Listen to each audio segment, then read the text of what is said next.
pressure looks good. Following up. Roger, roll, Atlantic. Water tower supply! Fire downside, FP off. FP off. Yikes. You bet. Okay. We don't need any more of these.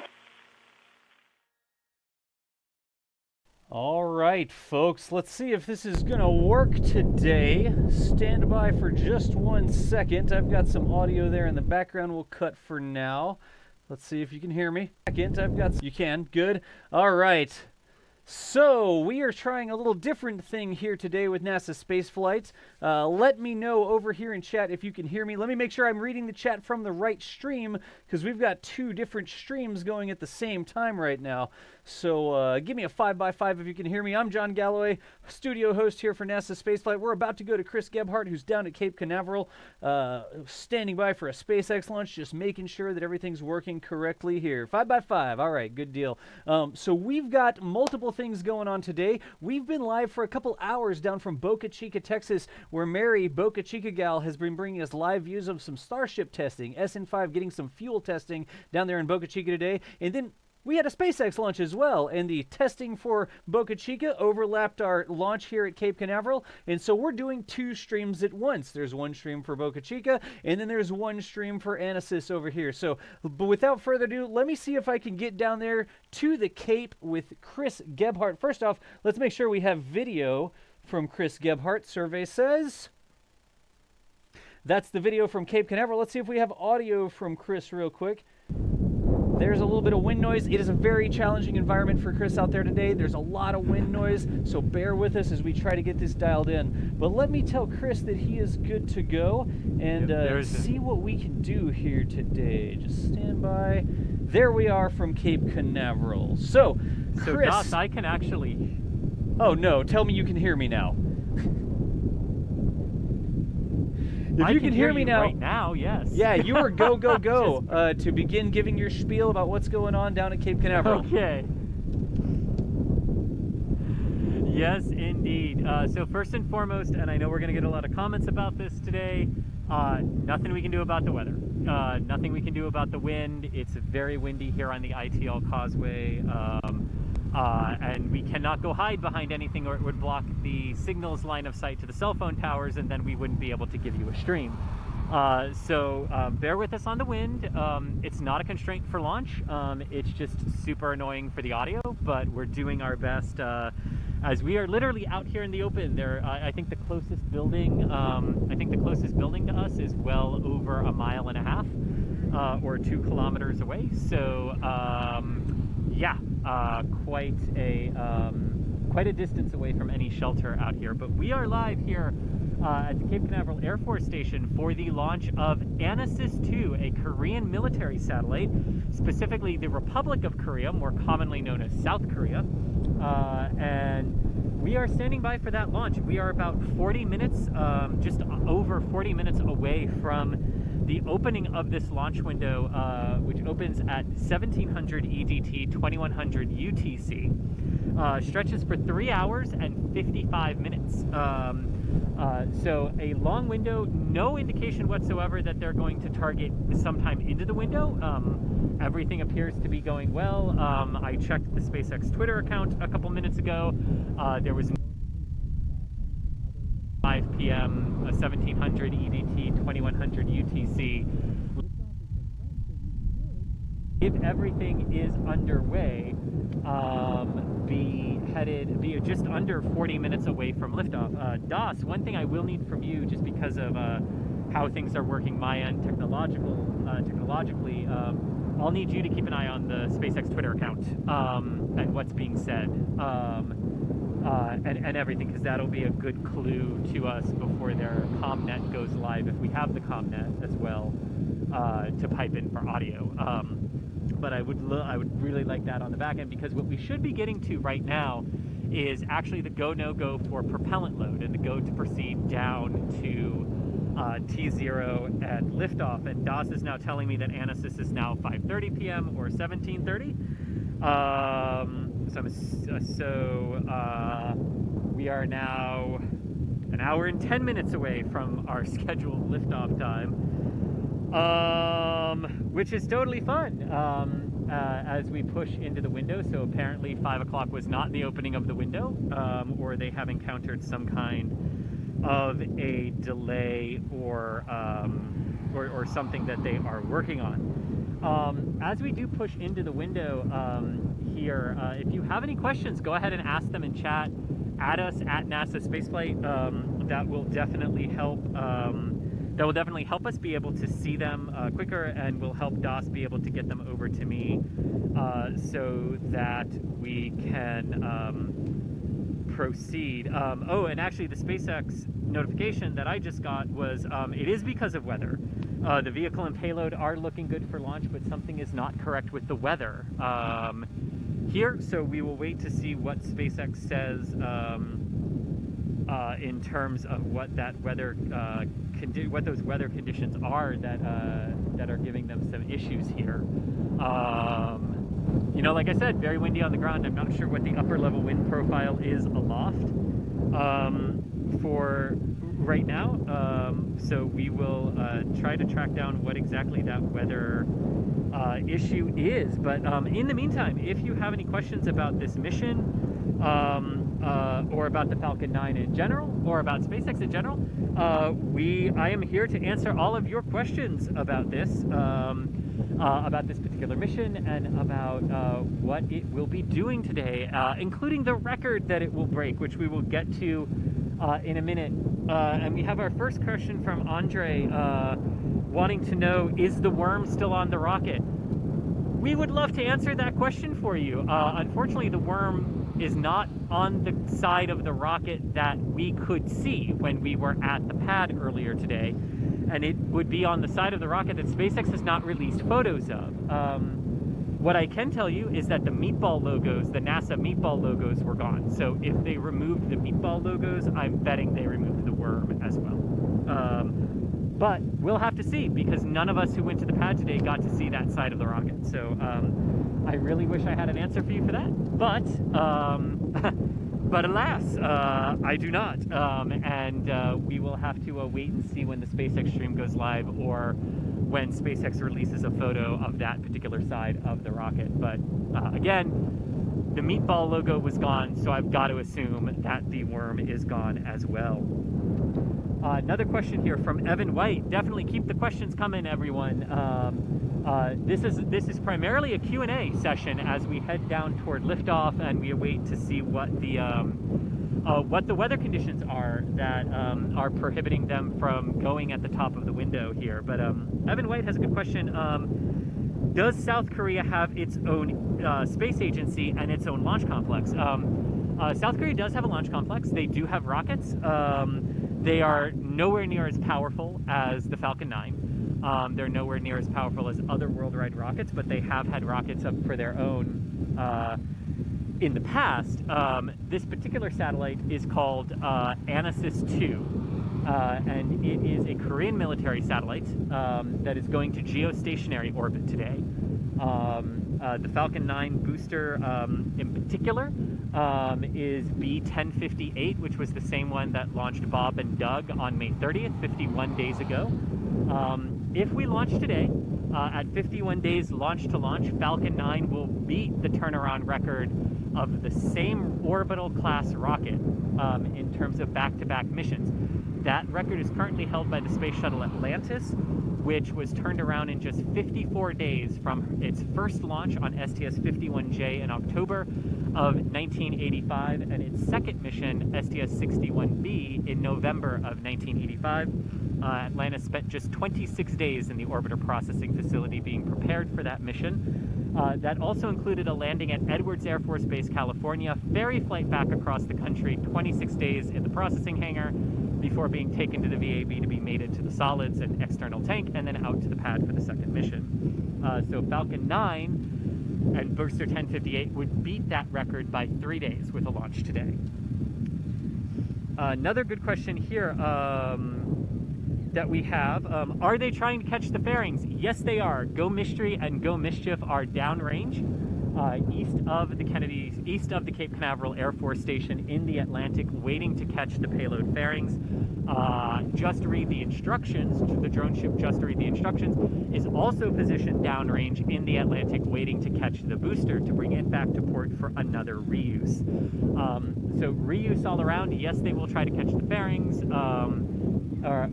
They will recover the fairings. Whether or not they do attempt to catch, or whether they let them splash down in the Atlantic and fish them out afterwards, is a different question. We know that the nets were installed, so it does appear that a catch is in the cards, but of course that always comes down to day of weather considerations and day of launch considerations as to what they will actually do with attempting to catch them or letting them splash into the Atlantic under parachute and then recover them for reuse. Another great question here from Devin Work. Is there any particular reason they are using Slick 40 instead of LC-39A? Well, yes, as a matter of fact, there is.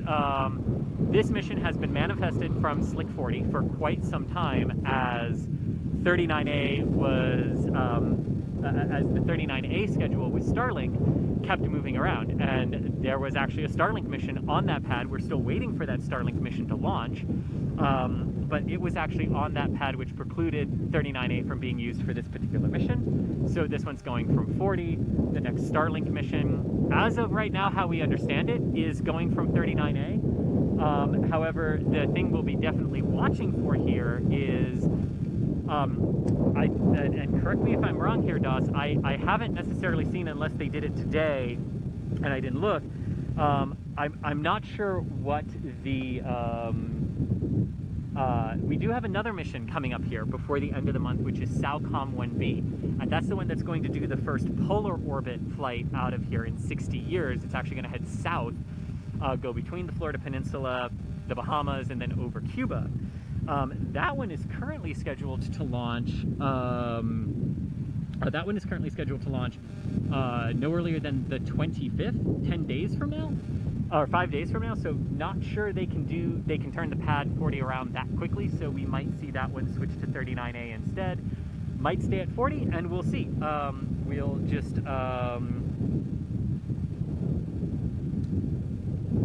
we'll have to see. And Thomas Burgard is telling me that SpaceX has released photos, and apparently the meatballs are still on there. They weren't this morning, or at least they took them off one side. But apparently the meatballs and the worm are still on there, according to SpaceX photos that have been released of the booster on the pad. So there's the answer to your question earlier. Yes, the worm is still on there, and yes, at least one side still has the meatballs on it. So there is the answer to that particular question. But yes, the difference between 39A and 40, I want to go back to that question for a second. So really, the only time they absolutely have to use 39A for a mission is if it has crew on board the Dragon, and if it is Falcon Heavy. Other than that, the missions are completely interchangeable between 40 and 39A, including the upcoming Commercial Resupply Services 2 round of contracts with the new version 2 Dragon, the quote-unquote Crew Dragon that is simply configured for cargo instead of crew. That one can actually go from either 39A or 40 as well. There is no requirement for the new cargo Dragons to launch from 39A, as they can go from both. So really it just comes down to Falcon Heavy and crew for the ones that absolutely have to go from 39A at this point. All the others can use 40 or bounce back and forth and be moved back and forth between pads if needed for efficiency and for processing. Another question here from Martin Raleigh. Does the flight path take it over the United Kingdom? No, it does not. So this mission is, unlike Starlink missions and ISS missions, is not going northeast out of the Kennedy Space Center and Cape Canaveral Air Force Station. It's actually going due east out of Kennedy. So this is a geostationary transfer orbit mission. So they will launch due east to get as low of an orbital inclination as possible. And then when they reignite the second stage to do the transfer burn to geostationary, the final burn to geostationary transfer orbit, there's also a little bit of an orbital inclination lowering that takes place in that realm as well, to get it down as close to the equator or as close to the desired inclination that the Korean military wants this particular satellite at in geostationary orbit. So no, you will not be able to see this from the United Kingdom or from Europe. It'll be going straight out over the Atlantic toward the western coast of Africa.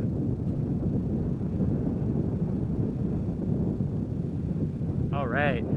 Another question here from a Space Nomad. Is bird strike a concern for rocket launches? Are any tests done on that? That is an absolutely excellent question. For the Falcon 9, for the Atlas V, for the Delta IV Heavy, for Falcon Heavy, the entire U.S. rocket fleet right now, no, bird strikes are not a huge concern for the current generation of rockets that we have now.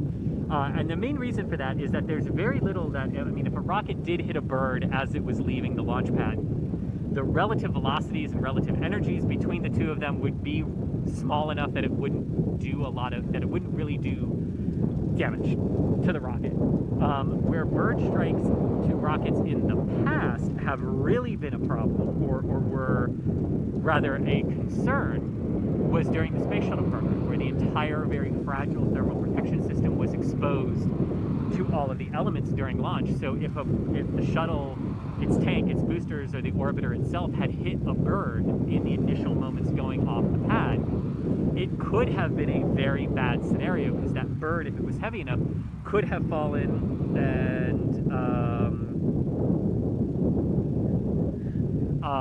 and could have fallen and damaged the thermal protection system of the shuttle orbiter.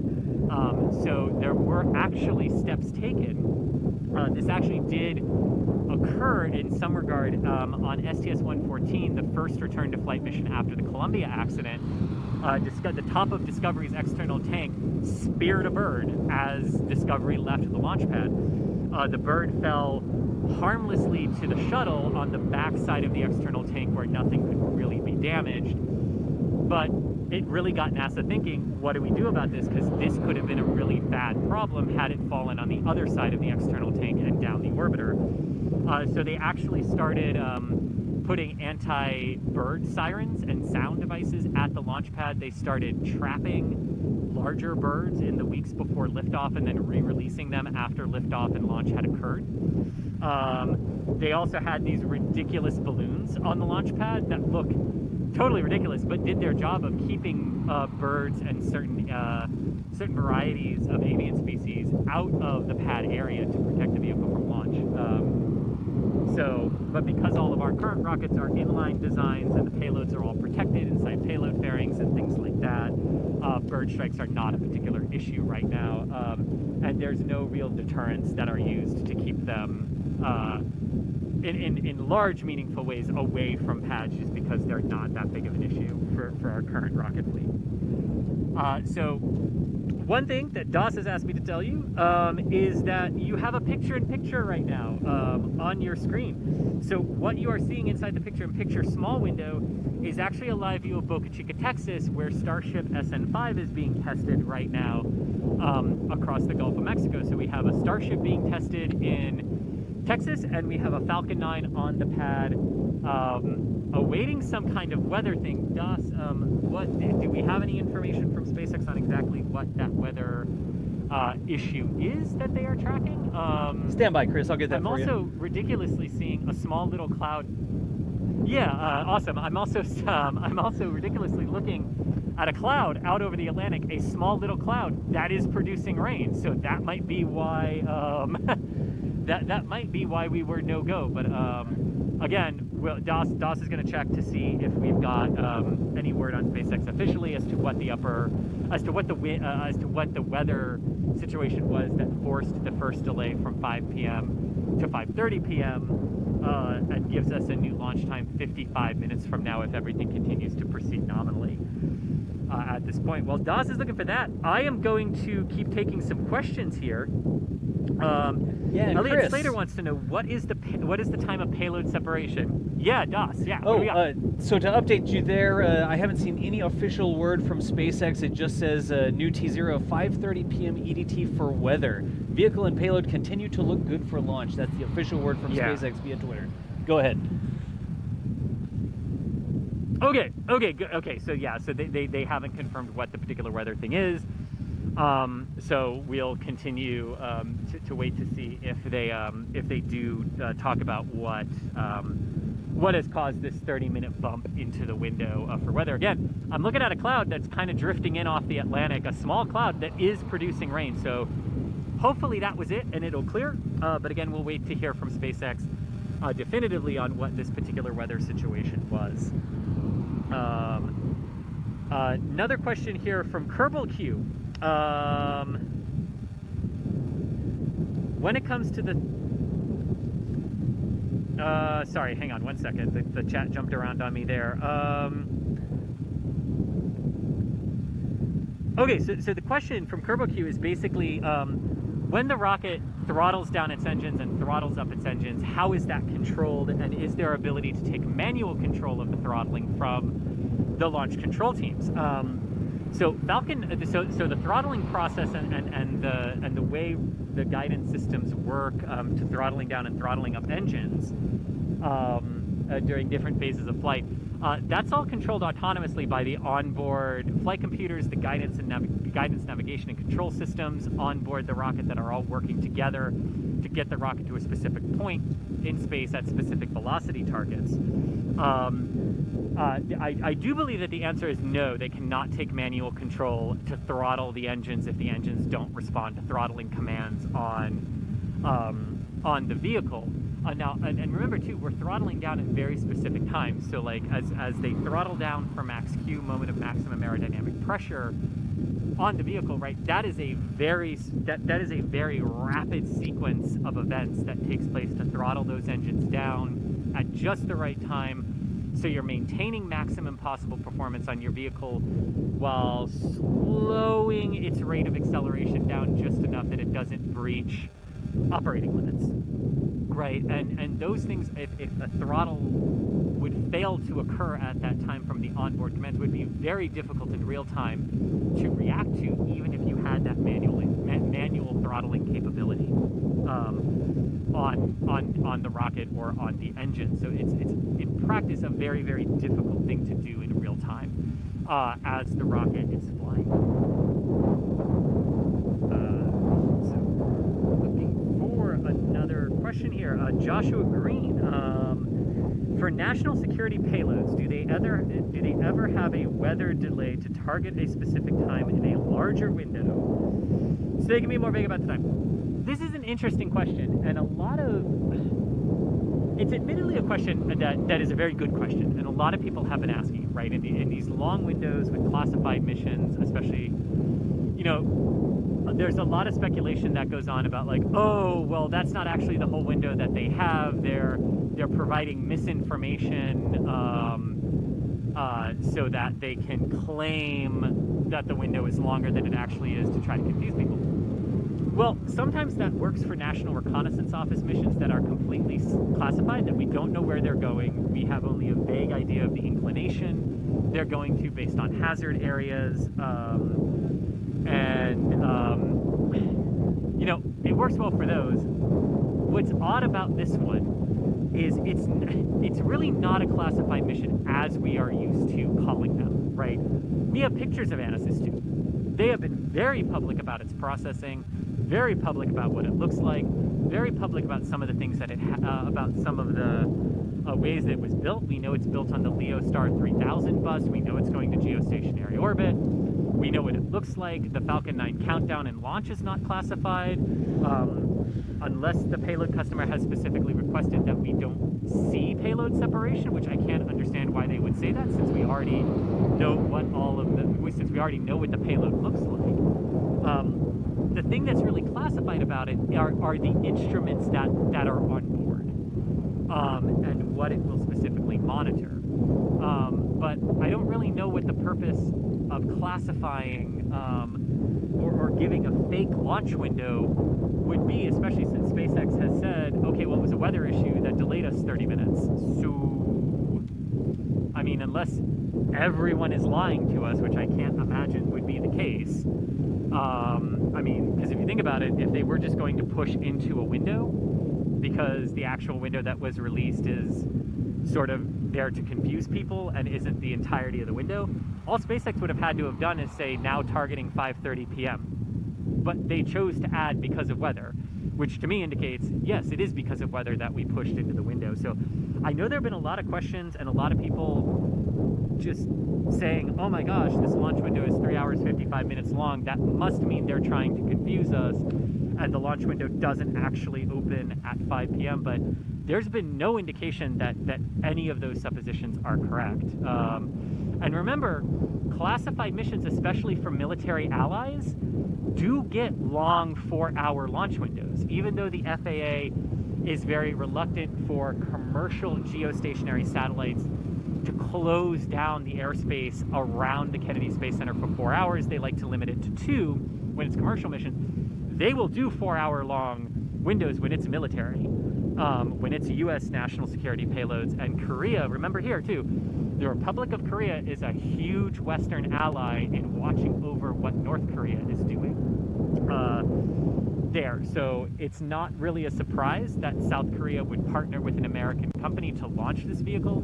And in that regard, it's not surprising that it would go back to a 4-hour long launch window to launch whenever you can within that window to get up and to get into geostationary orbit, so that this satellite can be commissioned and start doing what the South Korean government and what its military allies are wanting it to do, and the information that it's gathering. So I really wouldn't read anything into it being a 4-hour long launch window.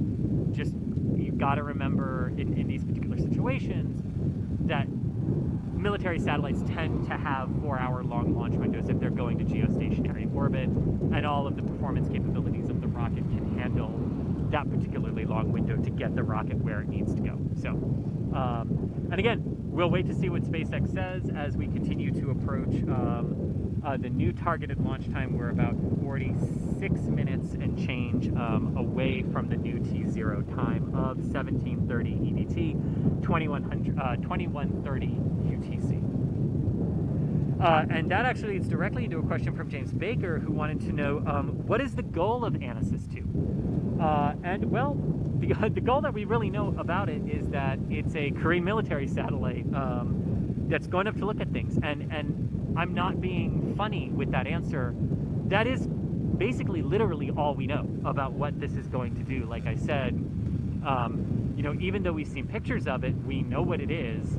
We know what it looks like. We know the bus that it's built on, the overall satellite bus that it is built off of. What it's actually going to do when it's up there, what instruments are on board, that's the classified nature, that's the classified part of the particular mission today. But we do know it will be definitely keeping an eye on that particular region of the world. And of course, not just a benefit to the South Korean military, but a benefit to their allies as well.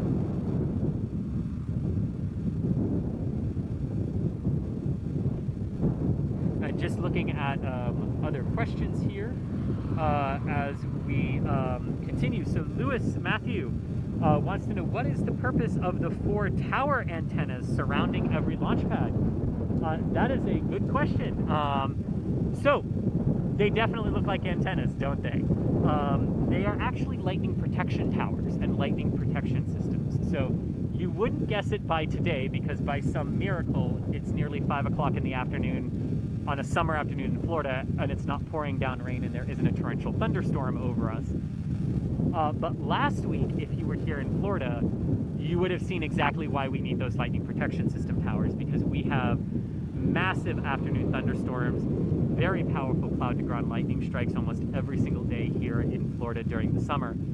And those lightning protection towers will attract a lightning strike so that the lightning actually hits one of those towers, and then all of the electrical energy of the lightning strike is discharged through a series of wires safely down to the ground where it's dissipated. And what that does is it protects the entirety of the launch pad. So if there's a rocket on the pad, it protects the rocket from being directly struck by lightning, which could fry its electronic systems and its avionics. If there was fuel on board, could potentially lead to an explosion of the vehicle if the lightning strike was powerful enough. So we have all of these lightning protection towers at all of our pads here at the Cape Canaveral Air Force Station and the Kennedy Space Center in Florida. to protect rockets and to protect the ground equipment at the pad as well. So those are the 4 towers that you see specifically around pad 40 right now, but around all of the launch pads here in Florida. And you'll notice too that in other parts of the world where lightning is not as prevalent, like Vandenberg Air Force Base in California, there are no lightning protection towers out there because they don't need them out there. If you look at the Mid-Atlantic Regional Spaceport in Virginia, they do have lightning protection towers because they need it as well. Brownsville, Texas, and SpaceX's Starship facility does not have lightning protection towers, even though electrical storms are very prevalent in that area, because the stainless steel that they're actually using for Starship is not conductive and won't attract a lightning strike, so the vehicle is actually safe by itself from a lightning strike, which is kind of cool. But why they don't need it at Boca Chica versus why they need it here. Lightning protection is also a big thing here on the Eastern Range because an Atlas rocket, an Atlas-III rocket, was actually struck by lightning in 1987, or 1986 or 1987, about 30 seconds after liftoff, and the lightning strike fried the rocket's guidance systems and electrical systems, and the rocket was destroyed, or it had to be destroyed by the range safety officer for protection of land, sea, and air. So lightning commit criteria and rules that you have to have lightning towers at your pads here also comes from the Air Force, who controls the Eastern Range here at Cape Canaveral and at Kennedy Space Center. All right, so another question here from Craig's Big World. Can you tell us how the azimuths for launch are determined? Will it be going northeast or southeast from Kennedy? So this is a great question. So basically, an azimuth is determined, and an azimuth is the compass heading that you head downrange on. So when you hear, like after liftoff today, when you hear the SpaceX announcer say, Falcon 9 is pitching downrange, that's the pitch program that aims the rocket onto the correct compass heading or azimuth that it needs to be on to obtain a certain orbital inclination. So, for example, the azimuth for today's mission more or less will be 90 degrees, which means 90 degrees on the compass heading, you're heading due east out of Cape Canaveral Air Force Station and due east from Pad 40. What that particular azimuth means is that the latitude of your launch pad is as far north and as far south of the equator as you will get, because that 90-degree azimuth will take you into roughly a 28.5 degree inclination orbit. For missions to the International Space Station that go northeast out of the Kennedy Space Center and Cape Canaveral Air Force Station, those are on roughly a 44.9 degree compass heading azimuth to get you to a 51.6 degree inclination orbit. Now that's if you stick on that azimuth, right? What it would do. Some rockets have steering capabilities to adjust inclination a little bit after their first stage burn is complete. Others don't. So that's how you determine an azimuth. Now, technically, to get into like a space station orbit, let's say, of 51.6 degrees, right? You could go northeast on that 44.9 degree azimuth and compass heading, or you could also go southeast on a different compass heading. I think it's like 133 or something like that, out of the Cape and Kennedy. That would also deliver you into a 51.6 degree orbit, but the problem with that is that you're going southeast and you're overflying the Bahamas, and you would be dumping rocket stages and fairings, and if there was a failure, you would be dumping pieces of debris over another populated country. And we like to avoid that whenever possible. Now, that does bring up an interesting thing with the SAOCOM 1B mission, which will be doing a polar orbit from here. Polar orbits from Florida have to go south. So the compass degree heading would be like 156, 160 range, heading out south. And the trick is, you have to avoid all of the landmass of Florida. You have to avoid all of the land masses of the Bahamas. But then, when you actually cross over Cuba, you're almost orbital at that point. So there's a little bit of acceptance of risk that if there is a second stage failure for any rocket that wishes to make use of the Southern Polar Satellite Launch Corridor, it doesn't necessarily have to be SpaceX, although they will be the first ones to do it. But there is a moment that you reach in flight where you where according to our flight safety rules here in the United States, you reach an acceptable level of risk to overfly another country. Some of that has to do with the warning periods that would be and the timelines of how you could warn people and stuff like that. But it gets a little complicated because you are overflying populated areas going on the southern polar corridor out of here. But it's the only option we have for polar launches from Florida, because you can't go north, because you would be overflying Jacksonville, Daytona Beach, Georgia, North Carolina, South Carolina. You would be overflying major metropolitan areas of the United States if you tried to get into a polar orbit from going north. So that's why we go south from Florida if we need to do polar missions. But a great question about azimuths. Bruce Sebring, has SpaceX given a go for fueling yet?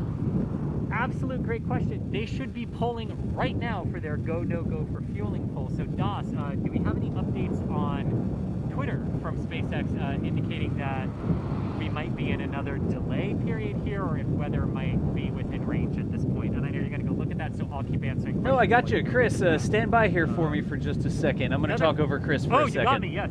Cool. The last tweet from SpaceX was 37 minutes ago, and that was the one about the 5:30 p.m. EDT for weather. So we do not have any other updates from SpaceX there. Gotcha. So the timing of that first tweet would basically have coincided with the launch team's poll, go, no go for fuel. So they should be polling again right now to meet the 5:30 launch window, because we will have to start fueling for that in 2 minutes. Exactly 2 minutes from now, they have to start fueling to launch at 5:30. So we should have an answer here very, very soon as to whether or not the weather issue has been delayed, or if we need to push again a little bit again for continued weather. So DOS, if you see any update to that, just let me know. Will do. But if we don't get an update for that, that should mean that fueling is underway. And DOS, I think they should have the launch countdown audio net up as well now on YouTube for you to listen to. Thanks. We'll check it out. Which could provide a little bit more information for us. Another question, I think it's from Bruce again. Is this a drone ship ASDS landing or an RTLS return to launch site landing? Good question. This is a drone ship landing out in the Atlantic. Just to read the instructions, is stationed to the east of the Cape Canaveral Air Force Station, waiting to catch booster 1058. Which, if there is a launch today, will break the worldwide turnaround record for shortest time back-to-back launch to launch for an orbital class rocket, and the same rocket at that. Marco, and again, if we are still targeting 5:30, which again we haven't heard we're not yet, so we'll wait for confirmation from SpaceX on that. But if we are going to target 5:30, fueling should be underway here in about 40 minutes with the start of the auto sequence, at the start of RP1 kerosene and liquid oxygen fueling into the first stage, and RP1 kerosene fueling into the second stage of Falcon 9. So we will see if we get a message from SpaceX, or if we pass this particular point in the count, at which point we would have a good indication that we are indeed good to go. And we'll wait to see from that. Another question here, it goes back to the Lightning Tower question. So Marco launch order has started. Had a follow-up question to the earlier one of why do the launch pads have lightning protection towers here at Cape Canaveral, and I said all of the pads do, and the question came in saying, then why are there no lightning towers at LC-39A? There is a lightning tower at 39A. It's actually installed onto the top of the fixed service structure. So the big black service structure that you saw Bob and Doug get on the elevator to and then walk to the crew access arm, there's a huge lightning mast on top of that pad. And because there is a fixed service structure at 39A, it was actually more economical and made more sense from a scientific perspective that you would just do a single lightning mast. And I'm going to interrupt my question because fueling has started. Auto sequence has begun. We are under 35 minutes away from the launch of the Falcon 9 with Anasis-II, a South Korean military satellite here from Slick 30, from Slick 40. Okay, I'm talking about 39A, but I got to go back to 40 here. From Slick 40, so fueling is underway. What that means right now is that Falcon 9 has control of its countdown. We are in the automated portion of the countdown now. Falcon 9 is controlling the fueling of itself. Its first stage is being fueled with rocket-grade RP1 kerosene and densified liquid oxygen. And its second stage right now is being fueled with RP1 kerosene. Second stage fueling with RP1 kerosene will continue on until T-minus 17 minutes, at which point that operation will wrap up, and a minute later at T-minus 16 minutes, densified liquid oxygen will begin flowing into the second stage. It's actually more efficient to load the propellants separately into the second stage and to load them simultaneously into the first stage. So that is what is happening now. The next big visible milestone that we will be waiting for will come at 1710, 2110 UTC, 1710 EDT, when we have the big T-minus 20-minute vent. Huge cloud of gaseous oxygen will be vented away from the rocket, and we will see that clear as day. That is a great visual indication that everything is going according to plan and everything is working as it should. Of course, the other indication that everything is going to plan is hearing almost nothing from SpaceX. Silence is golden in a SpaceX countdown. We want quiet on the comm nets. We want quiet from public affairs, honestly, because that is SpaceX's way of saying, look, we only talk when we absolutely need to. We only talk when there's potentially an issue or something that the entire team needs to know. And if everything's going according to plan and everyone is watching their consoles and watching the data that's flowing in from the vehicle and everything's fine, then there's no reason to report everything is fine. Everything is fine. We just keep going and we work in silence over the commnet, which is good for a SpaceX count and is what we want. So going back to Marco's question here about why are there no lightning protection towers at 39A? So there is the lightning mast at 39A, and because of the fixed service structure and the overall layout of that particular launch pad, there was no reason to construct dedicated lightning towers. They just put the lightning mast on top of 39A, and all of those wires that channel the electrical energy from a strike down to the ground are present at 39A. SpaceX actually beefed them up after this end of the shuttle program, so it is a more robust lightning protection system, but still just with the singular lightning mast, which does the exact same thing. And ultimately, whether you have a single lightning mast on top of a tower, if you have the 4 lightning towers that Pad 41, the Atlas V pad, and Pad 40, the Falcon 9 pad have, but then the Delta IV Heavy pad has 2. 39A has 1, 39B has 3, 36 just got their first one up for nuclear just this week. So it really comes down to the layout of your pad that will determine the number of towers that you need, but you've got to at least have one to protect your rocket, protect your people, and protect the ground assets from that.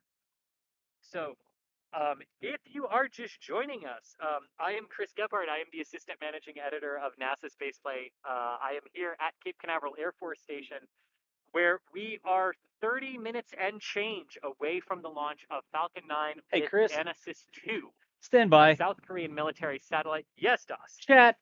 RTX on. Proceed, Chris. I'm going to have to turn it off for the launch or we won't hear the rocket rumble, but proceed. Sorry, Chris. Oh, okay. Is this a sound suppression thing because of the wind? Yes. Oh, I guess it was. Okay, gotcha. It is windy. I did apologize for the wind at the beginning of the stream. I'll apologize again. It is very windy here. And our technology is doing the best it can. Unfortunately, there's no windbreak for me to get behind out here because the nearest building is over 1.5 miles away. And getting into a windbreak would actually block the line of sight of all of our modems and everything that are transmitting the stream. So unfortunately, this is one of those Florida weather events we just kind of have to do our best and deal with out here on the causeway, because there are also no trees to block anything because it's a flat, wide open space surrounded by water. So we're doing the best we can. And we thank you for your patience and for bearing with us on the wind, which we just unfortunately can't control. I would if I could.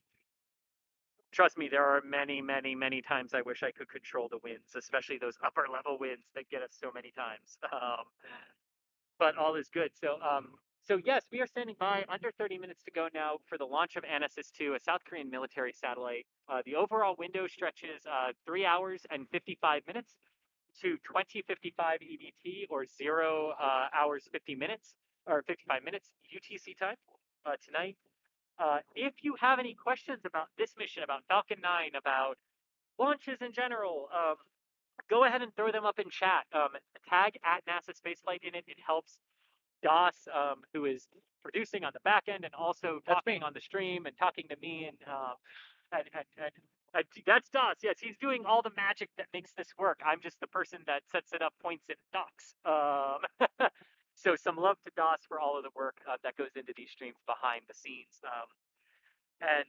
You know, it is a busy day for SpaceX because not only are we here at ITL Causeway at the Cape Canaveral Air Force Station waiting for the launch of Falcon 9, but Mary, Boca Chica gal in Texas, is out with her live streaming gear because SpaceX is doing a fueling test of Starship SN5 out at Boca Chica right now as well. So it's all go at the two big SpaceX facilities in Florida and Texas today, Doss. I know you were on that stream, right? At first, and then you hopped over here to be on mine, and because they're still streaming, right? I'm everywhere, Chris, and I had to fix a leak in my basement earlier today too, so I'm all over the map, man. Oh my gosh, well, you deserve a drink when this is done, my friend. But yes, if you have any questions, please throw them up in chat. Even if it's a question that you're maybe nervous to ask, if you're maybe a little bit embarrassed to ask, or you think maybe it's been asked before, NSF's a safe place. No question. Every question is valid. Every question is welcome. This is a chance to any question that you have. If we can answer it live on air, we will. And if we don't know the answer to it, or we need to check on the answer to that question, we will do that, and we will get back to you. This is your chance to ask any question that you have about anything space related, preferably about SpaceX and Anasis-II, but any question really. If you've got it, go ahead and throw it up in chat. Tag at NASA Spaceflight so DOS can see it a little bit easier, and we will go ahead and get them answered for you will in air. A question here from Pascal, one of our channel members. Thank you so much for the membership as well, and the support for NSF. It's those channel memberships, those super chats that allow us to invest that money into our team, into our people, and into the equipment that we need, including equipment upgrades, which might be coming with this microphone for wind noise, and everything. It's that support that allows us to be out here and bringing you all of these live streams, both from Florida and from Boca Chica, Texas. And as we did yesterday, to also live stream the All launch, even though none of us were in Japan. This type of support is exactly what helps us do all of this and bring these epic space events to you live from your work, your living room, wherever you are.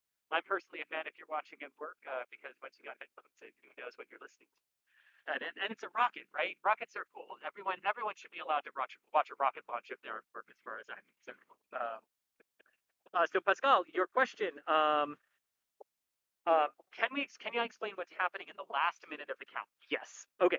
So when we get to the final minute of the count, you will hear a call out over the ComNet that Falcon 9 is in startup. This is all of Falcon 9's guidance computers and flight computers beginning the process of switching from their pre-launch configuration over to their launch configurations, and the different software files that are accessed at that point for flight and guidance and navigation and all of that. You will also hear pressing for flight. This is the final pressurization of the tanks, of the RP1 kerosene tanks and the liquid oxygen tanks in the first and second stages, pressurizing for flight. That gives the vehicle its rigidity and stability to be able to fly without collapsing in on itself from the thrust of the engines. You will then hear a go for launch call given out over the net from the launch director at about 45 seconds to go before liftoff. After the tank pressurization sequence is complete, all of those pressures are verified. You're also doing final ground closeouts, purging your propellant lines and everything on the ground and on the transporter record. You're purging those with gaseous nitrogen so that there's no accidental ignition at engine start and liftoff of the Falcon 9.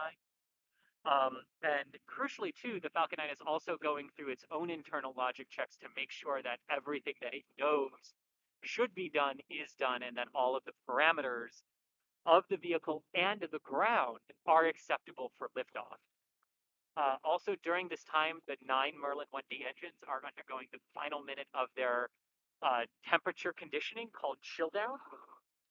Basically, they bleed a little bit of densified liquid oxygen into the engines to thermally condition them for liftoff, because you don't want engines sitting in 95-degree ambient heat here in Florida to suddenly be shocked by super cold propellants that are negative hundreds of degrees below zero on the Fahrenheit scale. You don't want them to be shocked like that, so you're thermally conditioning them. At T-minus 3 seconds, the engine controllers give the command to light the engines and start the ignition sequence. Those engines ramp up to full thrust within 3 seconds, do a series of health checks on those engines, and then the clamps on the pad release, and Falcon 9 lifts off. So that's a very kind of quick and dirty thing about what outline of what happens in the final minute of that countdown. If you had something else specific, Pascal, that I didn't get to, or if you want clarification on something else, go ahead and ask that clarification question. Just tag us so DOS can see it, and just so I can make sure I answered the question for what you were asking. All right, so 22 minutes and change now away from liftoff. We can see some frosting and vapor on the Falcon 9 coming off toward the right-hand side of your screen. So fueling, good. You know fueling is underway. That's a good visual indication that fueling is underway. So in about 2.5 minutes of time, we should have the big T-minus 20 vent of gaseous oxygen. Until we get there, let me see. Okay, so Brogue, I hope I'm pronouncing your name correctly, wants to know, can I see launches in person? So I'm going to answer that the best I can. If you're still on our stream and listening, let me know what you mean by that. Do you mean can you see launches in person by coming to Florida? Can you see launches in person like from where I am right now on the ITO Causeway? The answer is yes. You can totally see launches in person by coming to Florida. Titusville, Cape Canaveral, Jetty Park. All of those areas have multiple viewing locations for launches. From Florida, they're very easy to see. About the closest the public can get is about 12 miles from one of the launch pads. We're talking about the Falcon 9 and the Atlas and the Delta series of vehicles. You're a little bit closer to Blue Origin's pad and a little bit closer to the Minotaur if you're out at Cape Canaveral watching. To watch from where I am watching right now on the ITL Causeway, which is on Cape Canaveral Air Force Station property, at 3 miles or 5 kilometers south of Pad 40, where the Falcon 9 is filming right now. For that, you have to be a valid and credentialed member of the media with the 45th Space Wing of the Air Force here. So that's how you can watch launches from where I am, per se. But yes, if you should find yourself in Florida, you can totally go see launches from anywhere, from any of the ranges, actually, from Kodiak Island in Alaska to Mid-Atlantic Regional Spaceport in Virginia to here in Florida to out at Vandenberg Air Force Base, even Brownsville. When they start launching starships from Brownsville, South Padre Island, Brownsville, Texas, are going to be great viewing locations for Starship mission. There is our T-minus 20-minute vent. Gaseous oxygen coming out. This is a normal process that occurs in the Falcon 9's fueling sequence, where some of the liquid oxygen that has been pumped into the vehicle is obviously getting hotter. It's reaching its boiling point and it's transitioning into gas. And we have to vent that gas out of the tanks to make room for the full propellant load that needs to go into that vehicle. So that is what you are seeing right now, right on time, and exactly what we want to see. There will be another vent like this 2.5 minutes before another good indication that everything is proceeding for those of you who don't have access to the communication nets or the launch team. All right, I'm working through all of your questions. Keep them coming. Absolutely keep them coming. These are awesome questions. And even after launch, we've got 36 minutes before Anasis pops off the top of the Falcon 9. So keep your questions coming. Even if we can't answer them before the liftoff, we will get to them after liftoff. So keep them coming. Keep them coming. Another question here. When are we getting updates about the Titan mission? Really, really eager. Oh, you are not the only one. Droizy, I hope I'm saying that right. You are not the only one really excited about that Titan mission. I am really excited about the Titan mission as well. What we are referring to, NASA plans to send a car-sized helicopter or drone to Titan later this decade, called Dragonfly. And this mission will literally fly a car-sized science platform around Titan to various locations to study. It is by far the most ambitious interplanetary mission NASA has decided to undertake. Titan is a moon of Saturn. It is the atmosphere, the very famous atmospheric moon of Titan. Has gigantic lakes of liquid methane on it. Liquid methane takes a lot longer than water, but liquid methane can serve as a medium for the start of life, just like water did here on Earth. So Titan is a fascinating place in the solar system to go explore. The Huygens probe did some in situ research with Titan when it parachuted into the atmosphere and down to the ground back in 2005. And then the Cassini spacecraft did multiple observational flybys of Titan. Spacecraft is on internal power. Saturn. There we go. Anasis is on internal power. Everything is kicking down just as we should.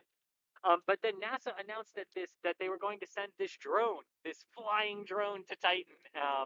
Unfortunately, to actually answer your question and to stop being super excited about it, as I get about these types of missions, no, we don't have any further updates on that. It is going through its design review, preliminary design review, for its overall design and for the experiments and for everything. So we should have some more information later this year on how that particular mission is progressing.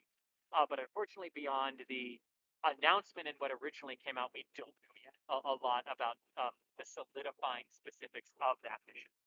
But like you, I absolutely cannot wait for that, because that is just freaking cool that we are sending a car-sized drone to a moon of another planet to fly around. Absolutely wonderful. All right, quick status check. We are just under 17 minutes away from liftoff. At this point, RP1 kerosene loading into the second stage has reached the near full mark. Stage 2 lock load has started. Stopped at this point and switched over. And that was the next thing I was going to say is stage 2 LOX load will be starting. This is the densified liquid oxygen that is now flowing into the second stage of the Falcon 9. Unlike the first stage, which loads the densified liquid oxygen and RP1 kerosene together at the same time, through different ports, but simultaneously at the same. It would be bad if we mixed oxygen and kerosene on the ground. But even though they load simultaneously into stage 1, they are actually loaded separately into stage 2. So we already had RP1 load. Now we're into LOX load, and RP1 is still in what is known as stable replenish, basically where the amount, basically they're continuing to flow the amount into the vehicle that's boiling off that they're taking. So that's what's happening right now with Falcon 9. RP1 kerosene and LOX load, liquid oxygen load continue on stage 1 at this time. Approaching 15 minutes till liftoff of this mission now.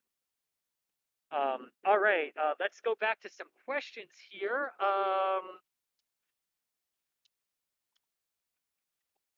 So Andrew, I admit you got an awesome question here. So the starships out in Texas are using Tesla batteries. What does the Falcon 9 use? It's a good question. I don't actually know what particular battery the Falcon 9 uses. But we can ask and we can see if we can get an answer for you for that. But honestly, I don't think I've ever heard anyone ask that question before, and it's never personally occurred to me to ask what kind of batteries the Falcon 9 uses. So that's a great question, and we'll see if we can get an answer for you. We won't have an answer on air, but I will make a note and I will do my best to get that answer from SpaceX for you, and probably tweet out the answer would be the easiest way to do that. For everyone, but it's a great question. Absolutely great question, Andrew. I wish I knew the answer for you, but we'll get it for you. John Sharp with another excellent question here. When is the next Starlink launch? Well, that, my friend, is if you remember a game show from several decades ago, that would be the $64,000 question. What we do know is that the Starlinks work around the paying customer missions. So because the Starlink flights are internal to SpaceX, they will delay Starlink missions to keep their paying customers' missions on track and then launch within the gaps between them. So with Anasis here today, with Falcon 1B coming up in, I mean, officially still 5 days from now. I'm not sure if they're going to stick to that or if that's going to hold. But I would not count on another Starlink mission launching before Falcon 1B is away at the end of the month at present. Just because, again, they work the Starlink missions, which are internal missions, in between the paying customer missions. But it is a great flight because this poor Starlink mission, Flight 10, if you go by what SpaceX Public Affairs says, Flight version 1, Flight 9, if you go by what the Cape Canaveral Air Force Station says. But this poor mission that was going from 39A has already encountered about a month's worth of delays. So eventually, but we'll see no firm date yet for that particular SpaceX Starlink mission.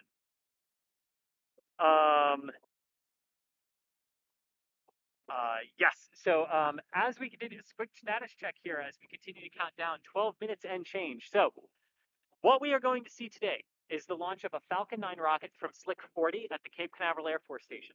The particular Falcon 9 being used today is booster 1058, which last flew on March 30th and launched Bob Bankin and Doug Hurley on the historic Demo 2 flight and the return of crew launch capability to the United States on their way to the International Space Station. It has been 51 days since that mission launched, and with a liftoff today, Falcon 9 will break the worldwide record for shortest amount of time between launches of the same rocket. And believe it or not, it will take that worldwide record from Space Shuttle Atlantis. Yes, Space Shuttle Atlantis, the space shuttles, which were the most complex machine ever built. Atlantis launched back-to-back from its first mission to its second mission in 54 days. That included the entire on-orbit time for the first mission, the landing in California, the ferry flight back across the country to Florida, 26 days in the processing facility, getting mated to its tank and booster stack, and hauled back out to the pad and launched again. And Falcon 9 will beat that record by 3 days if it launches today. On board the Falcon 9 is the Anasis-II spacecraft. This is a South Korean military satellite. The instruments on board the satellite are classified, and exactly what the satellite will be doing is classified. However, what the satellite looks like, built it, what satellite bus it was built on, are all known. In fact, South Korea has been very happy to share photographs of this satellite, even though its particular instruments are classified. Now, this doesn't mean that SpaceX will classify the second stage flight of the vehicle. We have no indication that that's going to happen today. So it should appear to be a normal Falcon 9 mission with all of the usual graphics and images and live video from the rocket stages that we are used to. This particular mission is going to geostationary orbit. The booster will attempt a landing on the Instructions drone ship, which is positioned east of the Cape Canaveral Air Force Station. And the 2 payload fairing halves will attempt to be caught or fished out of the water by Go Mystery and Go Mischief, which are also located east of the Cape, downrange, waiting for those payload fairings. Anasis, again, is going to a geostationary transfer orbit. The entire launch sequence will last just over 36 minutes, with Anasis separating from the top of the second stage after the geostationary transfer burn is complete. That is the second burn of the second stage that will occur after liftoff today. The overall launch window, we are 30 minutes into our launch window because of a 30-minute weather delay that was encountered here at the beginning of the window. The overall window for today lasts until 20:55 Eastern, or 0 hours, 55 minutes UTC. Of course, we hope for an on-time liftoff 10 minutes from now from pad 40. Okay, going back to some questions here too.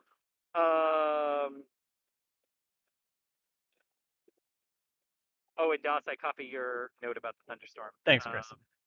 All right, another question. Okay, another question here.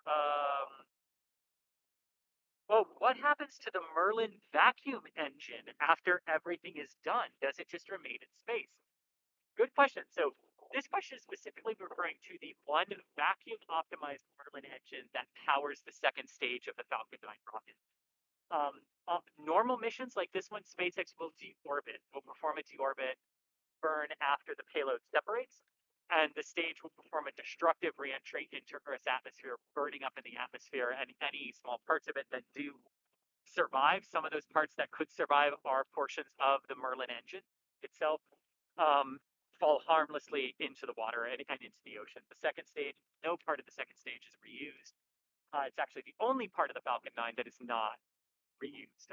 The first stage of the payload fairings are the big reuse item tickets on the Falcon 9, but no, unfortunately, for most missions, the second stage in the Merlin 1D engine, vacuum engine, are deorbited. For some very high energy missions, or if the stages or when the stages do burns to get outside of Earth's orbit or Earth's gravity, well, they just remain in space in heliocentric orbit around the sun in that regard. But most of them are deorbited to prevent them from becoming hazardous pieces of space debris. Another question here. Can I see this rocket launch from Georgia? I do not believe you'll be able to see this one from Georgia. So this is going due east out of the Cape Canaveral Air Force Station, headed out toward the west coast of Africa, actually on its overall trajectory. So I do not believe you will be able to see this from Georgia. Also, it's daytime. If it was nighttime, maybe depending on where in Georgia you were. But because this is a daylight launch, no, you won't be able to see it in Georgia, unfortunately. Stage 1 engine chill has started. Stage 1 engine. Okay, and another question about here about viewing. I live on the other side of Florida. Can I see it? Yes. So if you live on the opposite side of Florida, like the Tampa, St. Pete area, or in and around there, you have a good chance of actually seeing it if the clouds and weather are in your favor. I don't particularly know what the weather right now is like over on that particular coast, but if the clouds and weather are in your favor, yes, if you are in western central Florida, you should be able to see this, no problem. As long as the clouds are in your favor.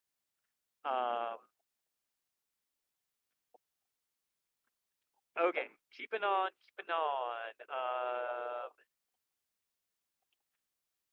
Okay, another great question here. Is there any difference between launching? And this will be the final question that we take prior to liftoff. But if you have asked a question, don't go away. We will get to those questions after liftoff because we do have about a 20-minute coast period, about 15-minute coast period between when the stage originally reaches orbit and when it does its second burn to get into geostationary transfer orbit. So we will get to answer those questions, but this is the last one we'll take before liftoff. And the question is there any difference between launching a rocket in Florida versus other locations? Yes, there is, and it ultimately all comes down to your latitude, where your latitude is on the planet.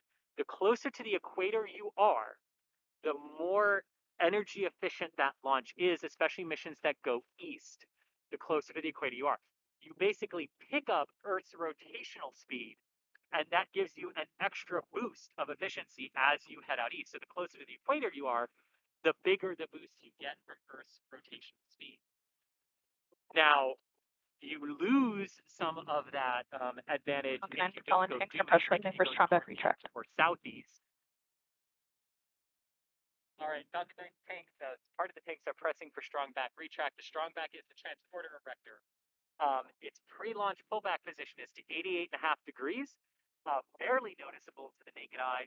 And then at T0, that strong back is the thing that throws back 45 degrees and liftoff to protect all of the we see that strong back retract is starting. Again, we will get to your questions, all the other questions that you've asked after liftoff. I do just very quickly, and we will also get to all of this, but very quickly, I do want to say a bit work. Thanks so much for the £5 super chat. Brian Koth, thanks so much for the $5. Mike, thanks for the $5 again. And Rough Rider Show, $5 again. Thank you so much. And yes, Rough Rider Show, you are correct. The dual live streams that are happening right now. Hopefully we can get picture-in-picture of the Falcon 9 launch on the Starship video DOS, maybe? Yeah, sure. Hey, I can tell them to. But anyway, let's. Yeah, do it. I mean, they should watch the launch as well. So here we are again. We moved back to your question. After liftoff has happened and stage 2 is successfully in its initial parking orbit, which will take about 8 minutes to do, and then we'll go back to your questions. We'll take questions for about 15 more minutes, and then we'll have the second stage reignition to get into the final geostation transfer. Quick check of the time. Right now, we are about 3 minutes away from liftoff of the Falcon 9 here from the Cape Canaveral Airport Station, and looking forward to deliver the Anasis-II South Korean military satellite into geostationary transfer orbit. Again, a weird element of this mission is that Stage 1 LOX load is complete. Instrumentation and exactly what the satellite will be doing are classified. But what the satellite looks like, the overall bus, LeoStar 3000 that it was built on, all of that is known. The entire launch sequence of the Falcon 9 is known and published. We'll get to see onboard rocket camera views of this as it goes through. Hopefully just like normal of payload separation as well. But the satellite itself is classified, or at least what's on it is classified. So a kind of weird,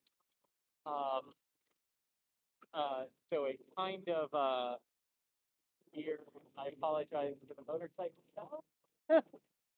Sorry. One of the employees here at the Cape driving by on this motorcycle just said, "Oh, how many minutes to launch?" And we were like, 3. So he pulled over to watch it with us. But yes, so here we go. Under 2 minutes to go now. Stage 2 LOX load is complete. Loading of the Falcon 9 is wrapping up at this point. As we're hearing, there's our event at the T-minus 2 minute mark, indicating a good visual indication that all is well with the Falcon 9. Again, really into the business end of the countdown. The engines are Ground gas close as a start. at this point for liftoff of the ship. And that has gas closeouts, that's purging a lot of the propellant lines and everything that has hazardous material in it with gaseous nitrogen and burning it and getting it ready for liftoff so there are no accidents of anything on the ground when the Falcon 9 Merlin engines ignite. All right, RTX off here. Here in just a few minutes' time. Falcon 9 is in startup. All right, and again, for the wind noise, okay, Falcon 9 is in startup. We've got a minute to go now until liftoff of Falcon 9 with Anasis-II.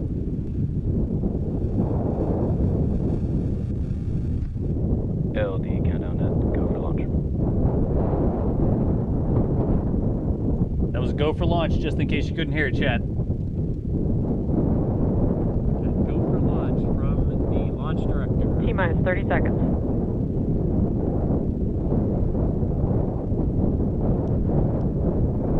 Under half a minute to go now. Again, with this launch today, Stage 1 tanks prepping for flight. T-minus 15 seconds. Fastest turnaround time of the same 10, rocket launch 9, which is 15 8, days. Here we go 7, with the final 10. 6, There we go with liftoff. 5, 4, 3, 2, 1, 0. Ignition. Liftoff. Falcon 9 is pitching downrange at this point. Vehicle is pitching downrange. M1 propulsion is nominal.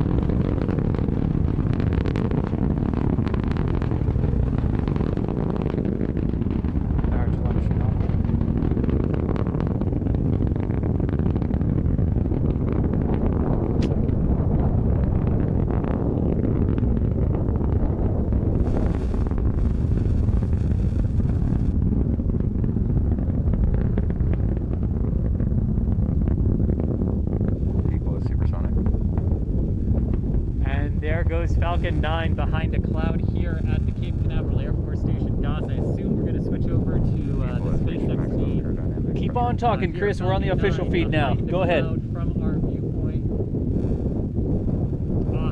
Awesome. So there goes Falcon 9, an absolutely gorgeous start to the mission today. The upper atmosphere contrail is happening now, as I can see it down behind the clouds. But so far, so Convective chill has started. second launch for RTX on. breaking the record for turnaround of the same orbital rocket, taking the mantle from the space shuttle. This is a goal that SpaceX has had for a long time. And it's by far the quickest turnaround of the Falcon 9 rocket to date.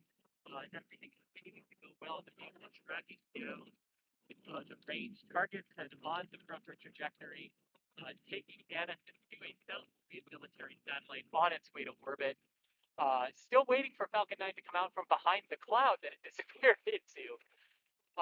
Here, cannot see it presently from the ground. Oh, there it is. There it is. I got it. Yes, Falcon 9 looking gorgeous in the upper atmosphere, streaking away from Cape Canaveral. At this point, we are standing by for stage shutdown and separation. We have stage shutdown seen visually from the ground. Here, standing by for that call over the countdown net, which should come about 15 seconds behind. There we go. And second stage ignition. I can see the second stage firing from here with the naked eye. Holy moly. I have never seen that in the middle of the day. I can barely see the contrail of the second stage single Merlin back engine right now. Absolutely incredible. DOS, what are those onboard camera views like right now? Right now, we've got the left and right cameras. We see the grid fins from the first stage on the left-hand side, and then on the right-hand side, we've got that Merlin vacuum actually taking the payload the rest of the way to orbit, Chris. Awesome, and we just heard them say stage 2 is following a nominal trajectory. Everything going perfectly. That is the call out that the guidance, navigation, and control systems are all converged. Everything is exactly as pre-mission plan. And what they were expecting to see in terms of how the vehicle is tracking downrange on its way to its initial parking orbit. It'll take about 8 minutes, 40 seconds to reach that initial parking orbit. Stage 2 will cut off, and then it'll coast for about 15 minutes before reigniting that stage to take Anasis-II into its geostationary transport today. The Falcon 9 continuing downrange. The current stage signal flipping around, aiming itself forward, which acquisition of signal from Bermuda exactly as we want to hear. So that means they have signal from the Falcon 9 from Bermuda Church Station on the island of Bermuda. So as Falcon 9 continues to go downrange with the second stage, it's always really nice and it's always really cool. And even I get excited. I know when the first stage lands, but keep your focus on the second stage. That is now the whole reason we launched today, taking Anasis-II into orbit. So celebrate and watch the first stage, but keep your attention and your focus on that second stage because that is what is doing the rest of the work for this particular mission from a SpaceX perspective. But again, so far, so good. Picture perfect launch of the Falcon 9. Stage 2 is following a nominal trajectory as it heads downrange. Stage 1 is on its way to the drone ship. At this point, Falcon 9 has the record for the fastest turnaround of a single orbital class rocket, the same orbital rocket, and back-to-back launches at 51 days. That booster headed for the drone ship to maybe try to break that record again. That would be really cool if they could keep breaking the record with this booster. We'll see how they do it. But so far, so good. DOS, I think I missed it from everything, but the payload fairing should have separated at this point. Did we see that? Did we get that call out and I just missed it? I haven't seen that yet, and I haven't heard a call out here on the PLF. Okay. Well, it definitely got you. Well, it definitely should have happened at this into the flight. So it does show on the timeline that it's completed. That is complete. Cool. And that was another Falcon that is following the nominal trajectory call. As everything works. gorgeous launch here from Cape Canaveral. It was a fairly cloudless sky right at the beginning, and now it's very cloudy over the launch pad. Stage 1 right now, but oh man, absolutely gorgeous. And We're about to get the entry burn here, Chris. Stage 1 entry burn startup. Indeed. Here we go, Falcon 9 on its way to the drone ship. Now, if it were nighttime, I would aim the camera at the horizon and show you the entry burn 600 kilometers downrange that is happening. Can't see it right now because it's daylight, but just to give you a sense of what you can still see from Cape Canaveral, 600 Stage 1 entry burn kilometers shutdown. we can see that entry burn happening as it heads for the drone ship. So entry burn is complete. Stage 1 slowed down a little bit with entry heating, and on its way to the drone ship, not aimed completely at the drone ship yet, actually aimed a little away from the drone ship. And they do that so that in case there's an engine ignition failure or from of course, as expected, as you heard there, second stage is too far downrange to communicate with terminal guidance. But that first stage actually doesn't target the drone chute. All right, stage 2 is in terminal guidance. That is good. We are nearing the end of the propulsive burn to get into our initial parking orbit. Stage 1 still heading for the drone ship. We got the drone ship on screen, Chris. Attention and focus on stage 2. All right, drone ship on screen.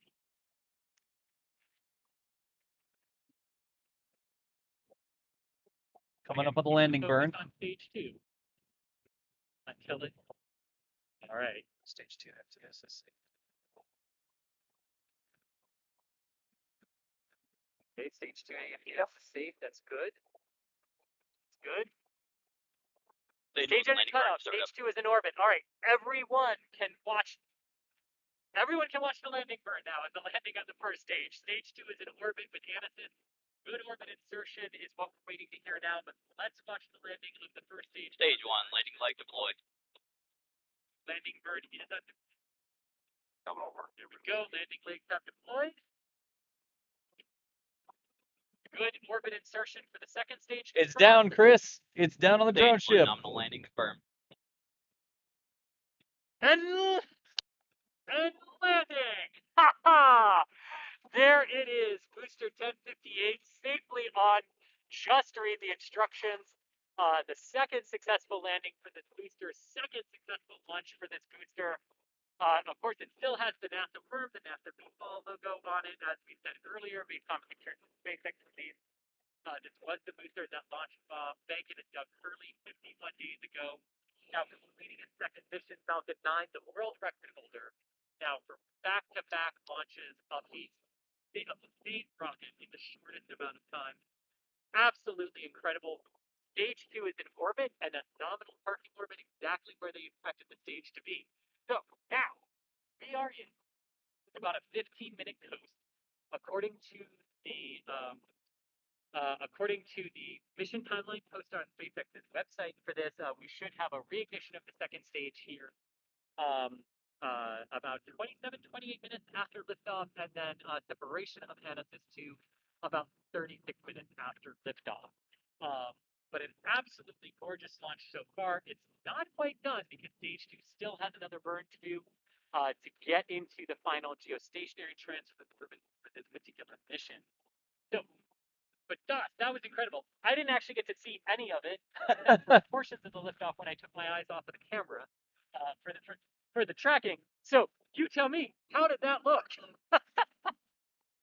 Oh, Chris, it looked pretty darn good from here. I was trying to keep quiet and sort of watch what was going on. We had the countdown net from SpaceX there and that sort of stuff coming through as well, but that was pretty darn cool. I'll tell people right now we've got my favorite site on launch day. I like rocket launches and I like all sorts of other things, but my favorite thing, if you could zoom in for me over here, my favorite thing on launch day is a launch pad that does not have a rocket on it anymore, because that means we got to see a launch. So here we'll get a little bit of zoom, and that right there should be SLC-40 that does not have a Falcon 9 on it anymore because that thing launched. So Chris, back to you.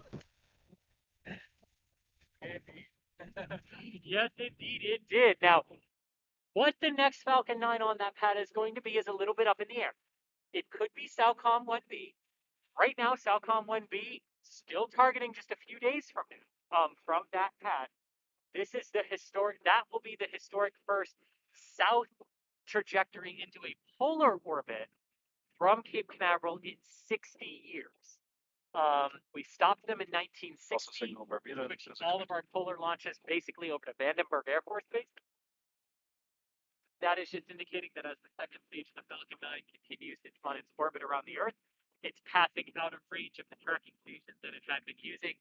So when you hear loss of signal, and then a location, and then they follow that with as expected, right? Which is exactly what we want to hear. It's their way of saying we knew it was going to lose signal at this time, so we're not surprised by that. So yeah, that is where we stand right now. So I think I have some questions left in my queue, in my pre-launch queue. So let me go back over to Discord, or sorry, to WhatsApp here, and take some of them. A lot of people are lining up. Jim usually lets me stay until payload separation, so I'm going to stay until Jim tells me to get in my car, and leave. Which is exactly what we do. We pay attention and we follow the rules here. Okay, scrolling to find questions. Okay, so good question here. Why can't the first stage of the Falcon 9 perform a boost back burn to the launch pad, to the launch site, like Falcon Heavy site cores do? So Falcon 9 can, if the orbit you're going into and the payload mass of going into that particular orbit allows enough propellant to be left in the first stage tank to flip it around, do that boost back burn, and come back to the Cape. For payloads that go to geostationary transfer orbit, that is not possible because we need to use so much of the propellant in the first stage to leave the second stage with enough propellant to do that final geostationary orbit insertion burn, which is coming up here shortly. That there isn't enough propellant left in the Falcon 9 first stage booster to turn around and come back to the Cape. So they have to continue on ballistic trajectories that do the entry and landing burns on the approach downrange. And to be fair, too, most of the time, even the Falcon Heavy center core cannot do a boost back burn to come back and play it here because of the mass of the payload that it's trying to get to very specific locations at very specific energy points and targets. Because getting to orbit isn't just about managing, it isn't just about the thrust to weight ratio and how much propellant you have on your rocket. It's about managing your velocity, managing your energy, hitting a very specific set of energy targets at a very specific point in space. And just because of that, it becomes impossible to bring the Falcon 9 back for a return to launch site landing on every single one of its missions. But whenever they can do it, they do it, with very, very rare exceptions, usually because they're trying to test something else on that particular mission. Yes, the booster still had the worm logo on it, according to Thomas Burkhardt and photos that SpaceX tweeted out and released for this mission. So they did not take the worm logo or the meatball logos off of this particular Falcon 9. And I think that's a good indication that whatever paint scheme these things fly with the first time is the paint scheme they keep for their lives. And I think that's really, really cool. Like I love the fact that something that said NASA on the side of it just launched a mission that had nothing to do with NASA at all. That is so cool because you can instantly see the history of this particular booster and this particular rocket. Okay. Oh, Philip Whitehouse, thank you so much for your upgraded membership to Capcom. Thank you so much. That support is really, really appreciated. As are all of the super chats that have come in for this particular feed. It's this type of support that allows me to be here today, for us to invest in the equipment and the technology, upgrade that equipment and technology when we find things that don't quite work. Kind of like our sound suppression today in really, really windy conditions.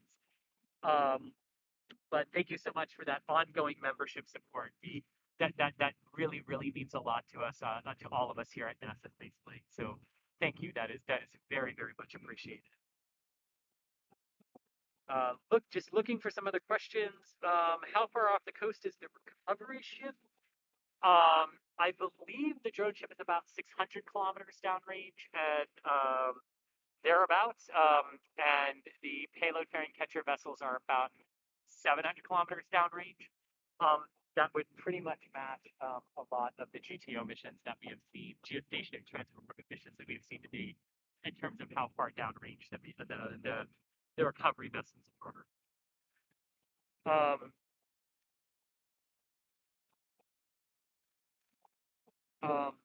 So another good question, Das. This is actually one I need your help on because I don't remember reading it in our launch article or seeing it anywhere, and we might not know exactly. But do we have any information on what the geostationary slot that Anasis-II is going into is? It should be something like 137 degrees east location or something like that. If they've released it, but they might not have released it. That might be part of the classified element of this mission, but we'll check and see if we can get an answer for you. Yeah, Chris, I'll check in on that and see if I can get an answer on the back end here. Their slot it's going into. Perfect, Das. Thank you much. Another question here: could Starlink satellites be used for video uplink so the video feed won't cut out again? I assume you're asking about the drone ship landings and how sometimes the video cuts out from the booster and from the drone ship as it's coming in. Starlink might not help with that because a lot of the times the reason those video feeds cut in and out is because of radio frequency interference when the engine's late. And as the engines are firing that close to all the broadcast equipment and transmission equipment as the vehicle comes in to land on the drone ship. So sometimes that radio frequency interference completely scrambles the feed. Sometimes it doesn't. We very, very rarely got continuous video of them coming down, live video of them coming down and landing on the drone ships. But that might not actually be something Starlink can help with because it's a matter of the interference that's going on near all of that transmission and reception equipment as the rocket's engines are firing to slow it down for a safe and gentle landing. But it's a good question because what Starlink could potentially allow is if SpaceX ever had like a chase plane out there or video from the recovery boats that go several kilometers away from the drone ship for the actual landing and then come back in after the vehicle is saved, you could potentially use Starlink to get a live transmission and live uplink from those vehicles out there. So that could potentially be where they help. But in terms of the actual things on the drone ship, I think it's a function of something else, and that Starlink would fix in that regard. Where would they land the booster for Falcon if it launches south on a polar orbit?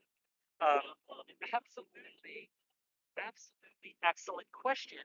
The Falcon satellite is actually light enough in mass and is going into a low enough orbit that the stage will actually turn around and perform a return to launch site landing at landing zone 1 here at the Cape Canaveral Air Force Station. So the Falcon booster won't actually land on a drone ship. It will come down and it will land on the on LZ1 and LZ2 here. For future launches down south, though, SpaceX has said that the recovery vessels will be stationed between Florida and the Bahamas. And there are 2 overall locations, one a little bit closer to Florida, one a little bit closer to the Bahamas, as to where they will come down and land. And Das, I'm sorry, I need to step away for 1 second. Sure, no worries, Chris. All right, no worries. When Chris steps away there, I can switch back over here. And actually, let's hop over here real quick. I appreciate everybody's patience today with the wind noise. I'm doing everything I can. I'm pulling every trick that I know out of the book. I don't actually have a book or anything like that. But thank y'all so much for understanding with the COVID restrictions and everything like that, I'm not going to be able to hear Chris when he starts talking again, but he'll hear me and know what's going on. With the COVID restrictions and everything, we can only have one person out there at the Cape, so Chris has to do everything himself. He has the tripod, he has to operate the camera. We have the microphones that are usually there to pick up the nice audio from the rocket, which you can always hear, but it also picks up the wind. And so could we get Chris to hide in a car? Could he be somewhere else? We didn't have the ability to do that today. So I really do appreciate y'all understanding. And not everybody appreciated. And if you couldn't deal with the audio cutouts, like I said, I was doing every trick that I could pull out of my bag of tricks here back in the studio to get good audio from Chris. But with that wind that was going on, there's only so much we can do. And I've actually got him turned way down right now. That's why I can't hear if he talks back to me. So one more time. A successful test there. I am going to check back in with Chris, but I wanted to pop back onto the video here and say thank y'all so much. Those of you who did stay around, I understand that the audio was very challenging. Believe me, I was listening to it twice. Here back at the studio, I was listening to what was coming in from the field, and I was processing it, and I was listening to what I was sending out to you. So I was listening to the audio twice, one in each ear here, and I do appreciate y'all hanging out with us and understanding there. Let me pop back in with Chris over here and just see what's going on. So I'm gonna head back to his camera again. My favorite view on launch day. It's a launch pad that does not have a rocket on it. That means we get to see a launch usually. So let me pop back over to Chris and make sure he's all good. I know I'm not able to hear him right now. Let me be right back. All right, just 1 second. That would be SpaceX feed is good. And that's the wind again. I'm just going to text him is what I'm going to do. All right, so we'll go back to Chris so he can tell us what's going on out there at the Cape. Chris, back to you, man. All right. Thank you for that. Yes, Dawes, I did hear you there. Yes, I am a one-man team out here today, so I was just confirming with one of our escorts that that even though I'm not a local news affiliate here, that because we're live streaming, we can stay usually until payload separation. I was just confirming with him that that's usually what Jim Williams lets us do. Sometimes when we work it out ahead of time, and Jim has given me the go-ahead to read here until payload separation is confirmed. Now, Dawes, we should be coming back up on our timeline for stage reignition here very quickly. But I do want to answer one question because someone did ask what slot is Anasis going into in its geostationary slot, and we don't know. They have not released that information, so that is actually part of the classified element of this mission. It does appear that we don't know specifically where it is going. But anyway, the question that I had been answering was about Falcon, that the payload is light enough that even though it's going south into a polar trajectory orbit, it can turn around and have enough propellant margin to come back and land here at the Cape. And then for polar missions to the south, if they ever did need to land on one of the drone ships, they would either be positioned closer to the Bahamas or closer to Florida. If you go down the center line between those two geographic locations. Toward the southern tip of Florida and toward the southern part of the Bahama Island.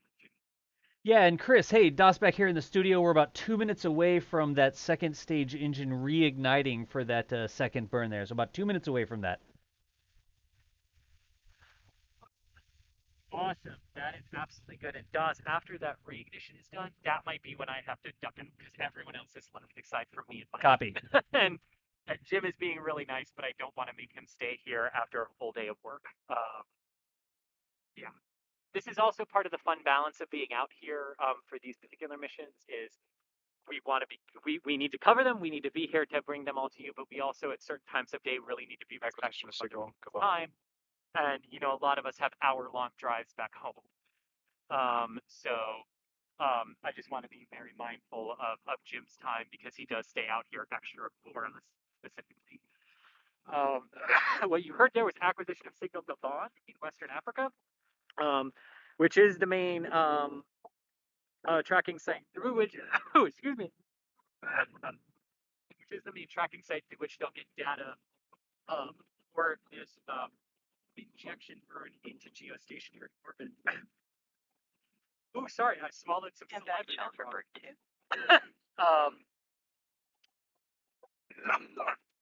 All right. The Josh, can you take this over?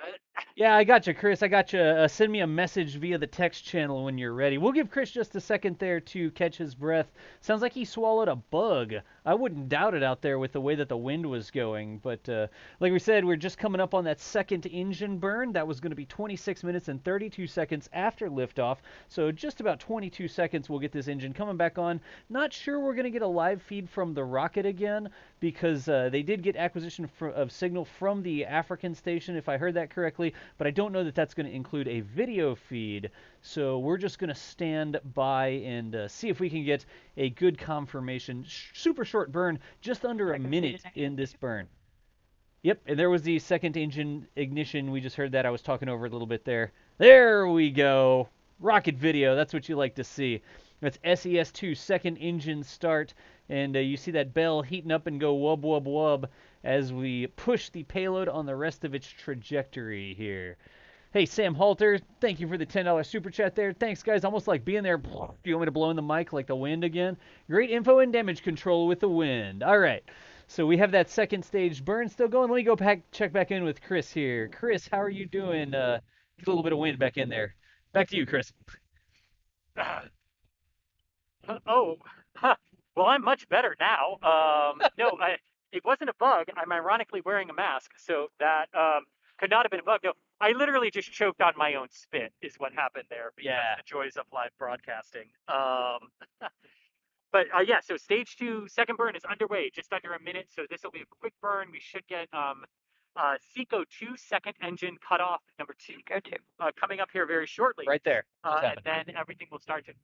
There we go, SECO-2. Perfect. So now we'll wait for that call that verifies good orbit, which we should get momentarily, and then everything will start to switch over in preparation for payload separation, which should come up about 36 minutes after liftoff. So about 8 minutes from now, if the timeline holds. Yeah, Chris, and if you want, I can handle that if you need to start packing up out there, get out of the wind. Up to you. I think we're good. All right, copy. Jim is talking to Mike, and Mike hasn't finished packing. Mike hasn't finished packing up either. And I can literally just throw this in the car. Gently, I promised us. But okay, so we heard nominal orbit. They're confirming that that was a good burn of the second stage. Anasis-II and the second stage are in their geostationary transfer orbit at this point. So the final event in the sequence of our mission is separation of Anasis-II, as it will be on its way to a yet unknown geostationary orbital slot. Again, exactly what this payload is doing, we don't know. That part of it is classified. However, who built it, what it was built on, and what it looks like is all known. It's just what it'll do in the instruments on board that we don't know, which is partly why we are able to get these views of the second stage, because the overall launch element of the mission is not classified. There was one super chat I accidentally overlooked in the WhatsApp messages, DOS, that I want to go through. Roughly €2.50 from DBCam L. Nope. Stand by, chat. Sounds like we may have lost the remote feed there. Chris, if you're picking me up on Discord right now, we are not receiving your audio or video anymore. Stand by, I'm looking at it. Yeah, it looks like we LOS'd out there at the Cape. It got quiet all of a sudden. That's how I knew. Just 1 second. And I'm going to check in with Chris. Yeah. Just 1 second, chat. Stand by.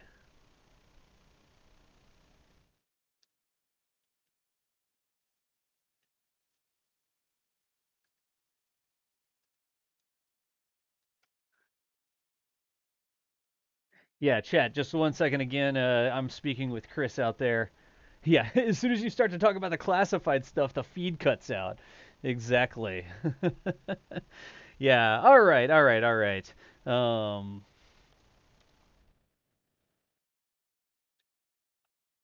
You're clear. I'm just telling. I'm communicating with Chris over here, so I'm going to pop back this way. Where am I?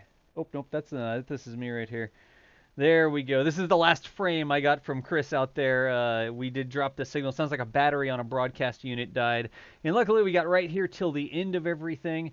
We were at T plus some amount of time, 31 minutes it looked like, and it's about 32. My timeline says that the Anasis-II deployment is supposed to happen at 32:29, which puts us just about a minute away. From that, we just got a call out there about the second stage. Marcus Garvey, liking the view here in Africa. Thanks, guys. Appreciate you, Marcus. Thanks for the support. I'll pop back over here. We are not going to hear from Chris anymore today. He is packing up the gear. He had a battery. Looks like it made it just through the end of the launch, but didn't quite get us to the end of the broadcast, which is all good. We'll order him some new stuff with things like the super chats that come in. Definitely going to continue to try and improve his audio out there. He needs to carry a tent or a spacecraft helmet that has a microphone inside of it or something like that. So, anyways, 32 minutes, 29 seconds is when the SEP's going to happen, and there we get SpaceX. Looks like they're starting to talk about it. I do have that audio turned off right now, so we're not talking over them too much. We just have their regular LaunchNet audio on. But let's see here. I'm just going to listen to the net, the launch net for that successful separation deployment. About 10 seconds.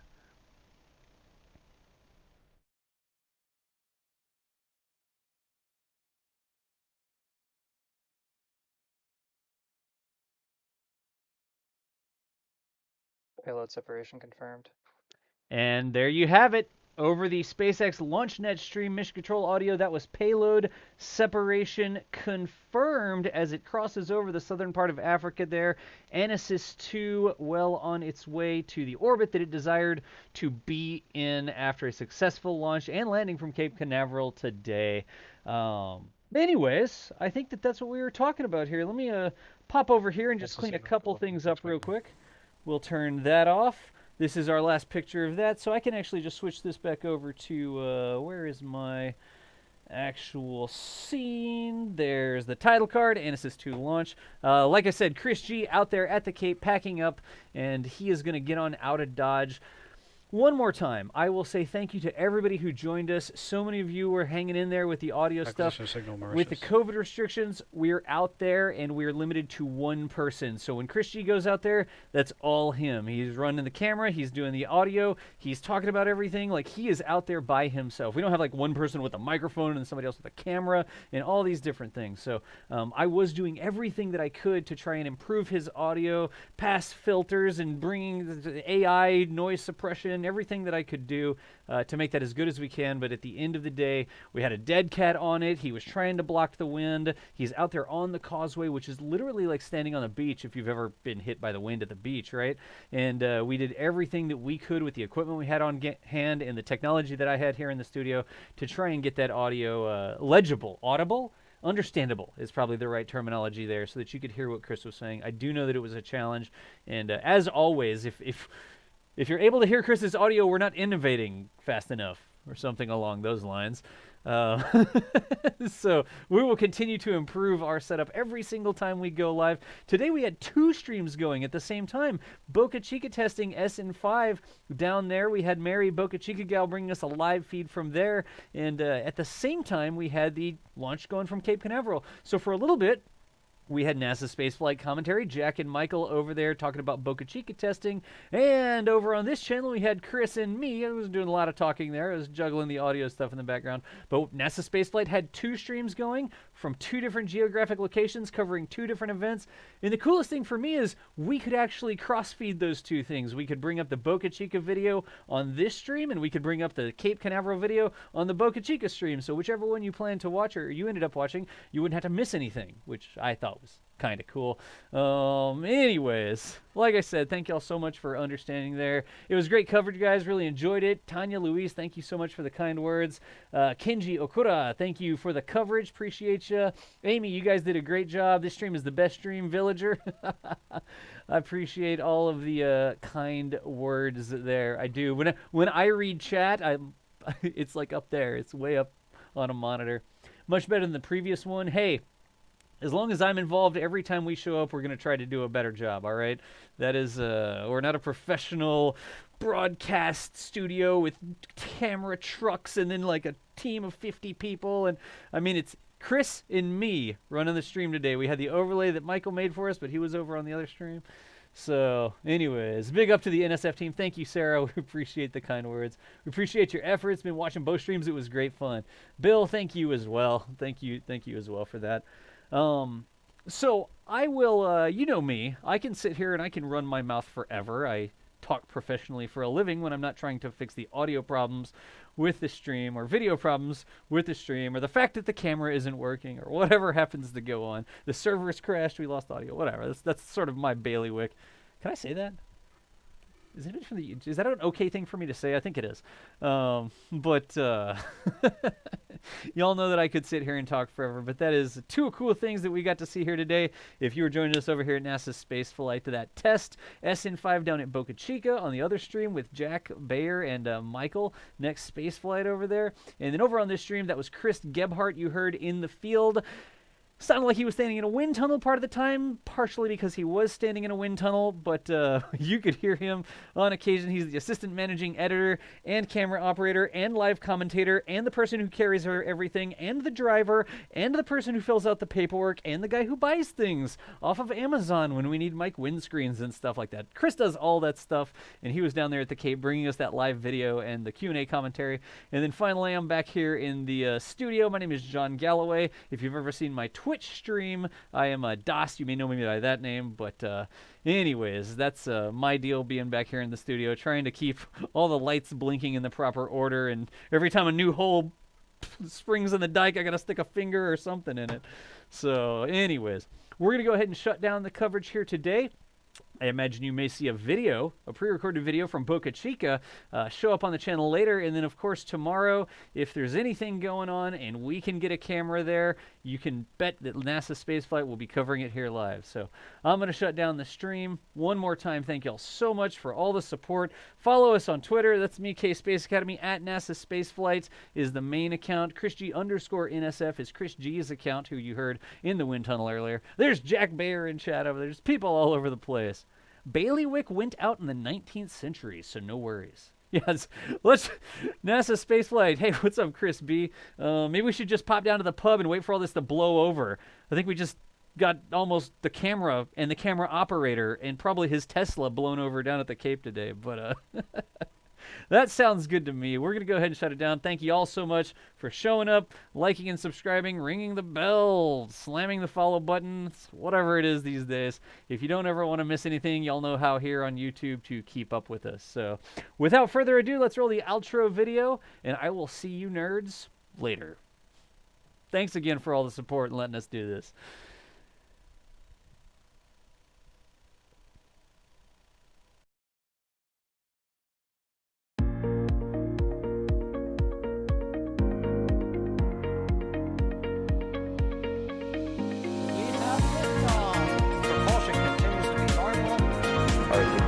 Pressure looks good.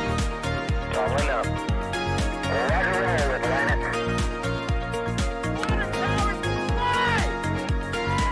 Flight outside of speed off. Speed off. Yikes. You bet. Okay. We don't need any more of these.